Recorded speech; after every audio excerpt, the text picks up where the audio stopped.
Bonjour à tous, bienvenue sur cette nouvelle édition des Chroniques Mention pour l'entrepreneur. Tous les vendredis matins à 10h30, en direct sur YouTube, on vient vous présenter des chroniques qui nous paraissent intéressantes et importantes Entrepreneurs pour que les nous entrepreneurs. accompagnons. Et aujourd'hui, donc deux sujets, l'un présenté par Cyrielle. Cyrielle, tu vas nous parler du samouraï. Qu'est-ce que le samouraï vient apporter à l'entrepreneur? Tout à fait. Aujourd'hui, même c'est un sujet un petit peu plus spécifique que le samouraï, c'est le fait de faire face à la crise tel le samouraï. C'est la petite précision du jour. L'idée en fait qui m'est venue, ça m'est venu d'une aventure récente qui m'est arrivée puisque je suis karatéka. Moi, je pratique depuis 2019 le karaté en club, voilà donc ceinture blanche et je suis passé cette semaine ceinture noire. Donc c'est une voilà, c'est une aventure que j'ai vécue qui s'est étalée. Là, vous voyez une image de moi en 2021 très appliquée dans comment dire, dans un stage de karaté, le premier que j'ai fait, voilà, où j'étais ceinture orange. Donc il y a tout un parcours un peu initiatique dans les arts martiaux. Et bon, moi, de toute façon, je suis comment dire, je suis passionné par la culture japonaise depuis toute petite. Et ça m'a amené à relire certains bouquins à différents moments. Et là, notamment, l'opportunité que j'ai eue, c'est que quelqu'un, une de mes amies, pour mon anniversaire, m'apporte une édition du Hagakure, Vivre et mourir en samouraï, de Yamamoto Tsunetomo, qui est alors c'est présenté comme le texte sacré du Bushido dans sa traduction la plus complète à ce jour. Bon, moi je pense que on est toujours un petit peu dans l'exotisme et l'orientalisme quand on parle de ça. Je pense qu'il y a des choses qui sont un peu plus pragmatiques. Et en le relisant, je me suis dit qu'il y avait des choses qui étaient intéressantes pour l'entrepreneur, surtout pour la compréhension de la crise. Alors, avant de présenter le contenu du bouquin, ça me semble important de présenter l'auteur, donc Tsunetomo Yamamoto, qui est un samouraï donc du milieu du XVIIe siècle, décédé au début du XVIIIe, qui alors vient d'une province qui s'appelle la province de Hizen, où il a servi un samouraï, enfin un daimyo, donc un samouraï du nom de Nabeshima Mitsushige. Ce qui est intéressant en fait dans son livre, c'est que lui a pas de vocation universaliste. Une partie de sa réflexion, il pense pas du tout écrire un bouquin sur l'éthique des samouraïs au sens large. Il veut plutôt partager des réflexions autour de plus exactement l'éthique des samouraïs de la province de Nabeshima et les inviter en fait à une réflexion autour de ça. Alors, il a un parcours intéressant puisque, par définition, même s'il dit que la voie du samouraï se trouve dans la mort, lui-même, en fait, quand son seigneur décède en 1700, il se fait interdire de seppuku, donc le suicide rituel des samouraïs, et il va décider de se retirer du monde et devenir moine. On est en fait un peu dans un tournant de l'histoire du Japon à ce moment-là, puisque on a l'émergence notamment du shogunat des Tokugawa qui clôt en fait un chapitre très turbulent de l'histoire japonaise.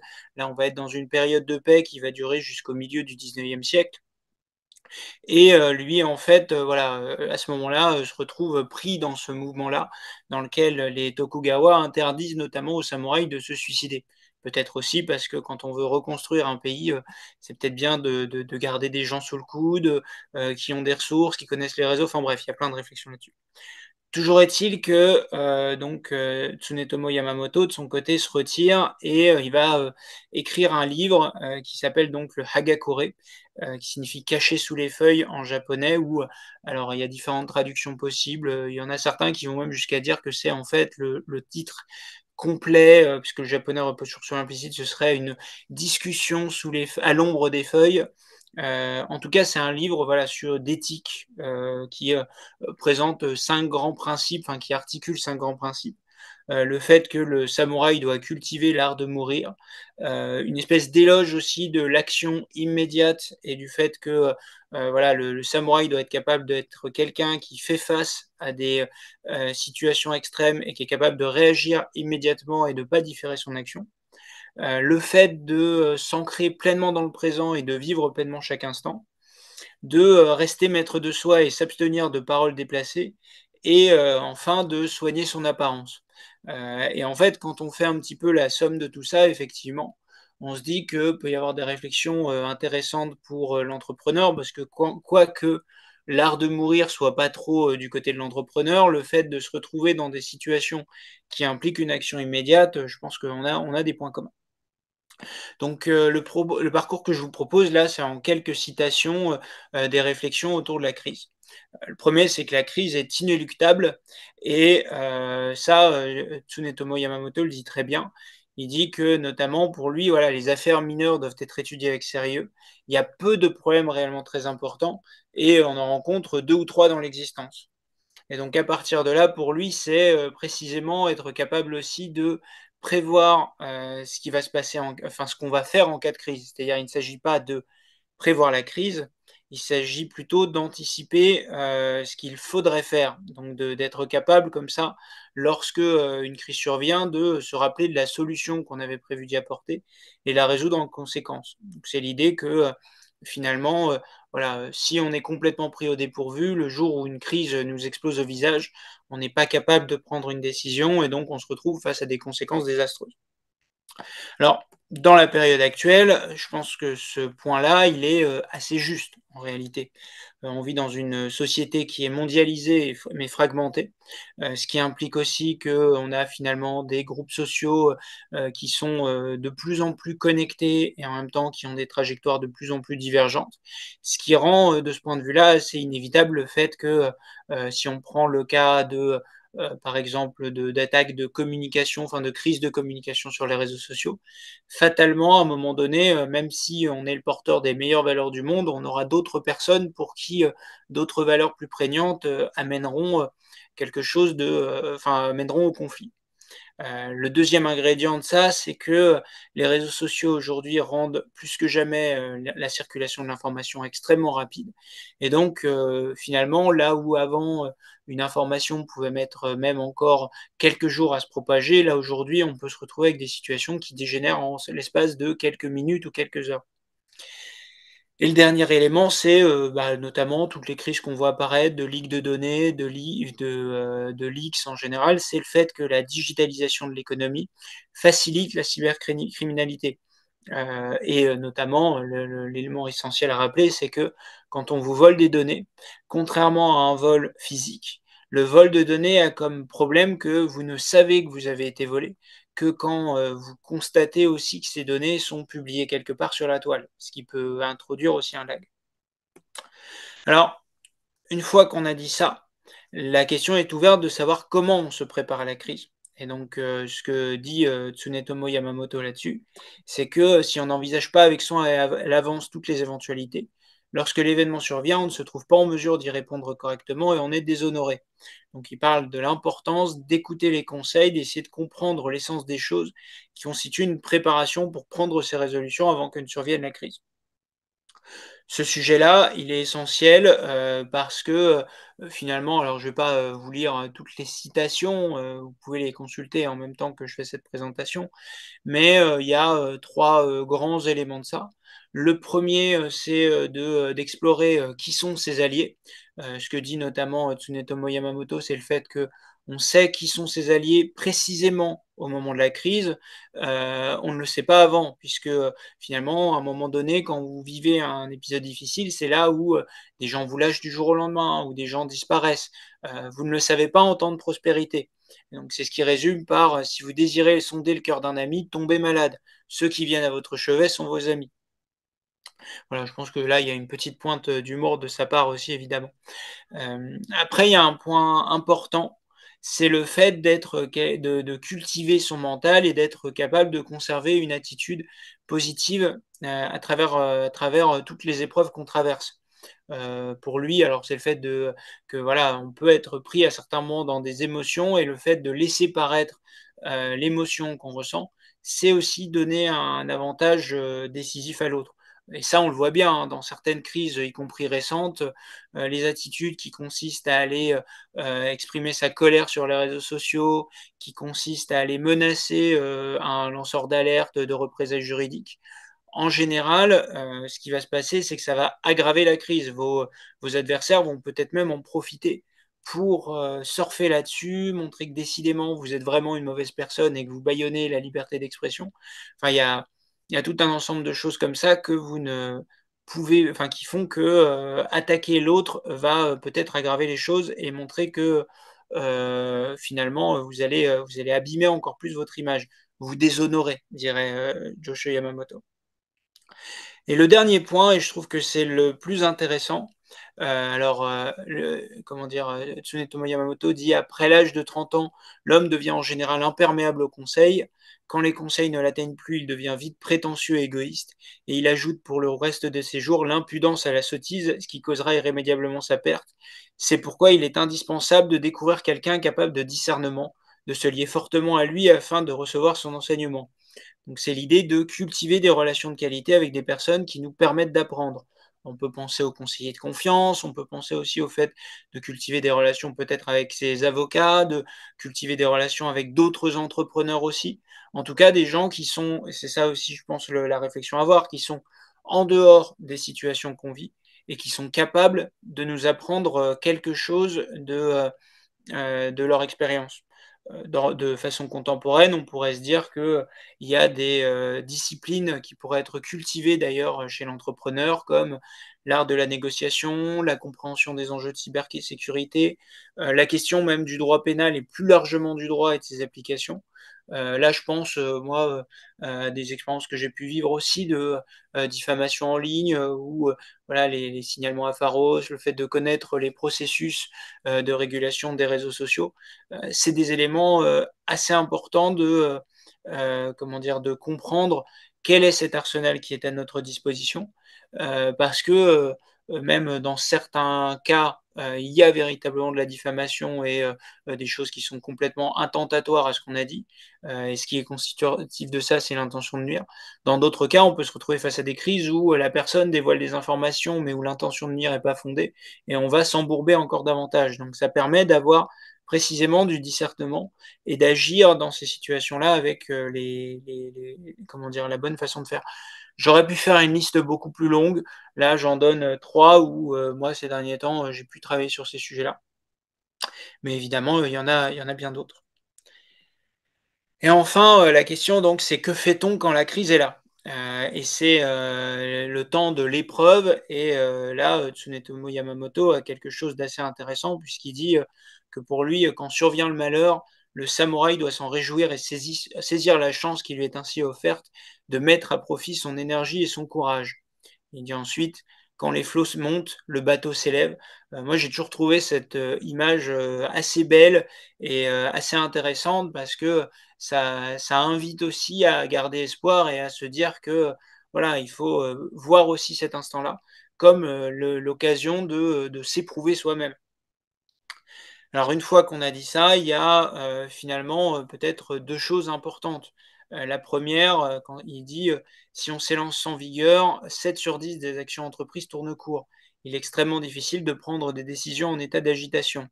Par contre, si sans s'occuper des conséquences mineures, on aborde des problèmes avec l'esprit aiguisé comme un rasoir, on trouve toujours la solution en moins de temps qu'il n'en faut pour souffler cette fois. C'est l'idée aussi de garder son calme et sa détermination.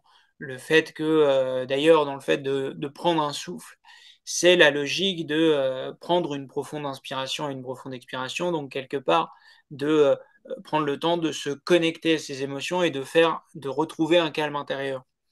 Et puis la deuxième, c'est une citation très classique, c'est si vous n'avez pas été Ronin cette fois, vous ne pourrez revendiquer le titre véritable de samouraï. Trébucher et tomber 7 fois, mais relevez-vous à la 8e. C'est une notion qui est très d'ailleurs présente dans la culture japonaise en sens large, c'est le fait de savoir accepter l'échec. On parlait tout à l'heure de musculation, voilà, l'échec, c'est le fait d'aller jusqu'à un moment donné où on ne peut pas aller au-delà, et de se préparer aussi à faire preuve de résilience face à ça. C'est le fait de se dire que on va, oui, effectivement, sans doute perdre des alliés, sans doute perdre des clients, sans doute même peut-être avoir une crise RH qui va se déclencher à l'intérieur.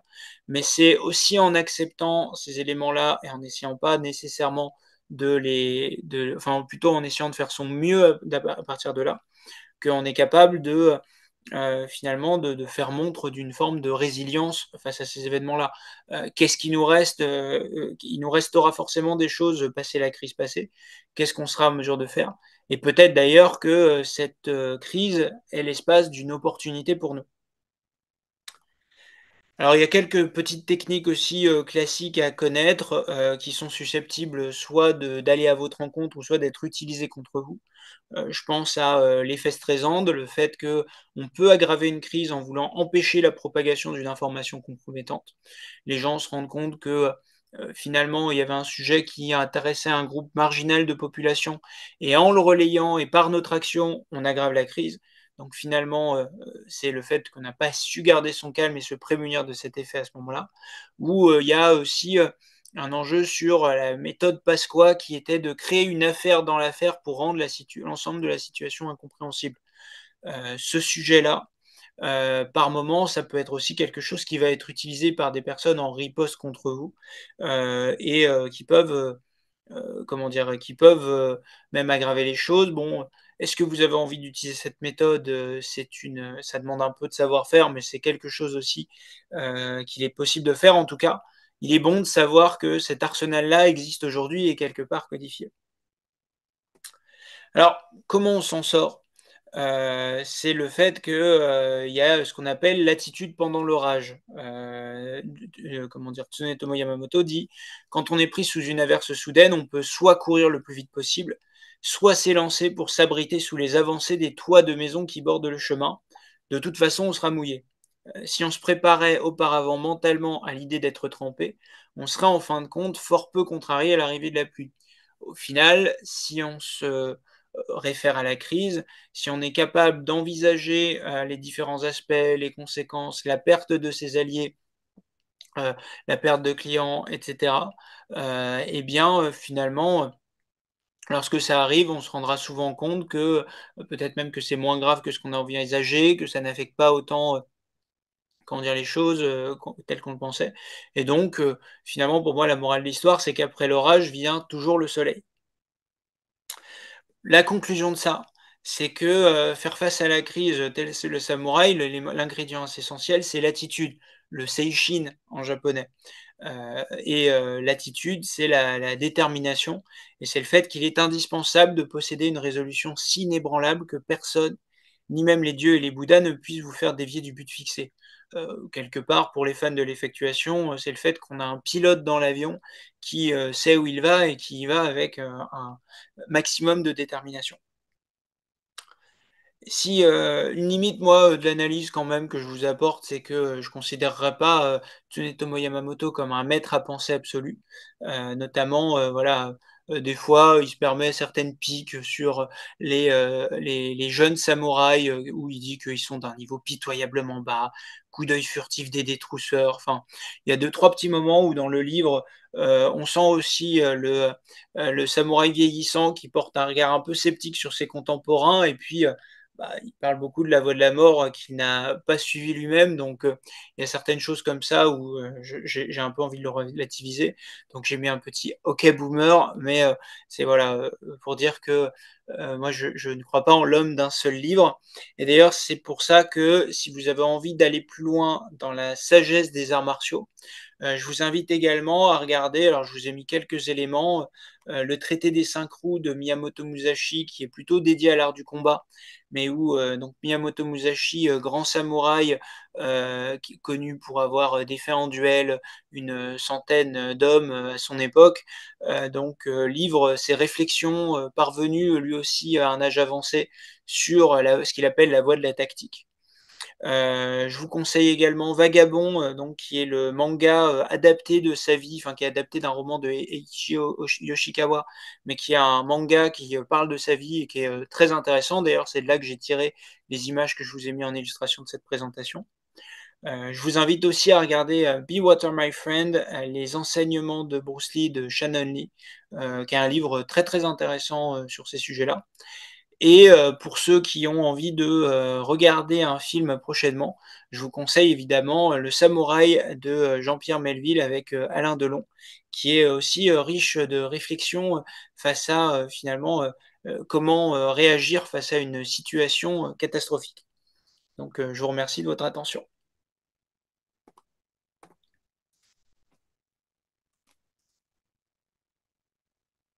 Ah, Patrick, on ne t'entend pas. Merci Cyrielle de nous avoir fait voyager à la fois dans le temps et dans l'espace, puisque là, nous sommes au cœur d'une culture particulière, hein, la culture japonaise que tu connais bien, et en même temps, nous sommes quelques siècles en arrière. La première question que j'ai envie de te poser pour ouvrir le débat, c'est est-ce que tu vois au-delà de ce que tu as évoqué, c'est-à-dire l'effectuation, le fait que l'entrepreneur va vivre des crises euh, sans cesse, qu'est-ce que tu vois comme exercice pratique qu'un humain du 21e siècle peut faire pour se préparer mentalement, moralement, physiquement, euh, à finalement cette attitude d'équanimité, c'est de calme devant la tempête, de calme devant la crise. Alors, merci beaucoup pour cette question, Patrick. Moi, il y a trois voies un petit peu distinctes que je verrais. La première, effectivement, c'est le fait que enfin, moi-même, ça vient un peu de ma pratique des arts martiaux aussi. J'ai vécu des grandes crises par le passé et finalement, enfin voilà, moi, j'ai eu des épisodes de ma vie, que ce soit dans mon parcours entrepreneurial ou mon parcours personnel, qui n'ont pas toujours été simples. Et finalement, la pratique du karaté est quelque chose qui m'a apporté beaucoup de sérénité. Parce que, d'ailleurs, un des préceptes du karaté Shotokan, c'est on peut appliquer les principes du karaté à l'ensemble de la vie. Donc finalement, j'ai vécu d'autres crises depuis le début de ma pratique des arts martiaux.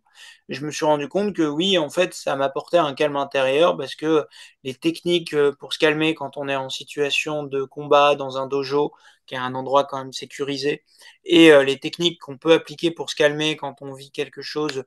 Moi, c'était les peurs d'agression dans la rue, c'était des moments très difficiles sur le plan personnel, etc., où on n'arrive pas à s'en sortir. Finalement, c'est les mêmes choses qu'on cultive d'un côté comme de l'autre. La deuxième voie que je verrais, et ça c'est moi, c'est ce que j'ai fait avec des étudiants en école, c'est aller chercher la mise en situation.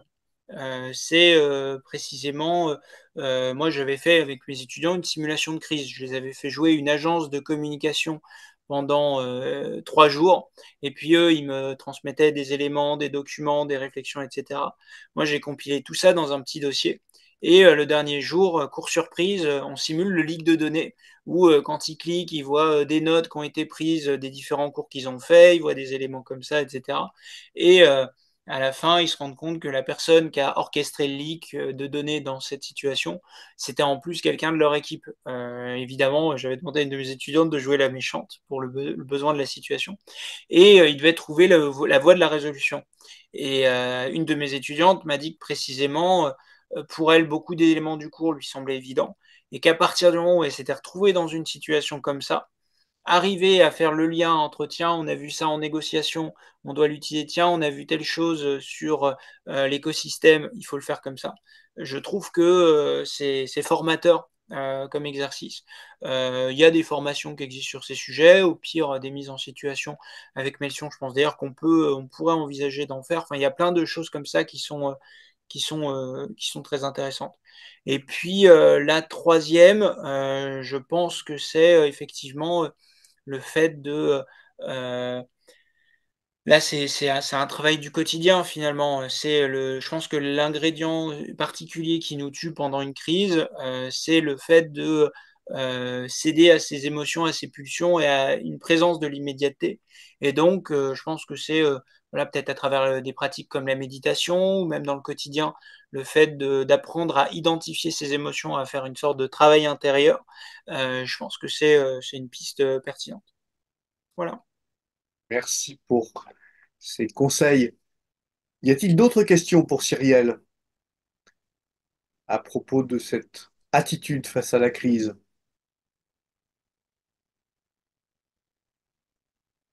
Alors, une question de Pablo. Euh, dans le pack de livres à faire du bon entrepreneur, on retrouve l'art de la guerre de Sun Tzu. Est-ce qu'il y a un livre pour le samouraï? Je pense que la réponse était à peu près donnée, hein, entre Ouais, le traité des cinq roues, cet ouvrage que tu nous as présenté sous les feuilles, caché sous les feuilles, caché sous les Hagatule. feuilles. Hein. Et qu'est-ce qu'on pourrait éventuellement rajouter à ça? Euh, Bah, bon, justement, je trouve que sur le plan samouraï, je réfléchis, je regarde ce que j'ai dans ma bibliothèque. Moi aussi. Euh, Après, alors c'est pas directement les samouraïs, c'est plus sur les arts martiaux en général. Il y a tous les textes qui ont été écrits par Gichin Funakoshi sur l'essence du karaté, karaté do ma voix ma vie, ce genre de choses que je peux trouver intéressant. Et puis voilà. Après, il y Ouais, a, ouais, il y a la biographie de Miyamoto Musashi de Eikichi Yoshikawa, mais j'ai conseillé Vagabond de Takehiko Inoue, qui est en fait une adaptation manga du bouquin. voilà. Et puis, pour le dire, il faut se laisser surprendre parfois. Il y a encore de très beaux endroits qu'on appelle des librairies dans lesquelles il y a des rayons entiers Mm, de livres dont on n'a jamais entendu parler. tout à Et fait. se laisser surprendre par la rencontre avec un livre, Pablo, ça peut être la piste. Eh bien, merci encore, Cyrielle. Et donc, nous allons passer à la deuxième chronique. Si nous avons notre deuxième chroniqueur avec nous,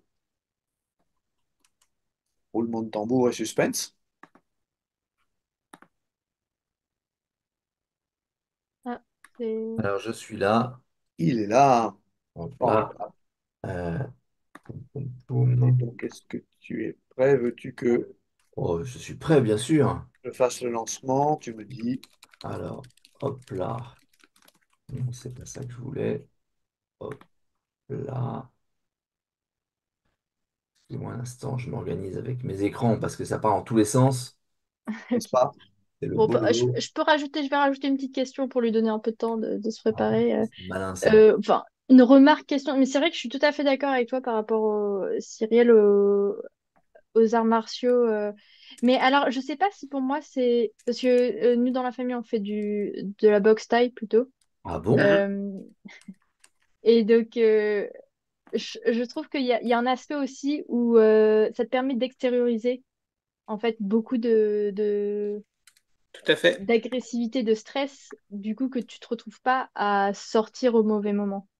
Bien sûr, évidemment, ça c'est un autre sujet, c'est que le dojo ou la salle d'arts martiaux en général est un espace dans lequel, quelque part, on peut exprimer aussi tout ça. Les arts martiaux, c'est précisément la notion d'art, c'est le fait que c'est un levier d'expression de soi-même et donc d'expression de ses émotions, donc je suis complètement d'accord avec toi. En fait, c'est le fait aussi de les laisser couler. Ouais, oui. C'est ça, parce qu'il y a le côté méditation qui est de le contrôle, mais il y a aussi le côté où à un moment, il faut aussi trouver un moyen de les laisser sortir, quoi. Ouais, ouais, tout à fait.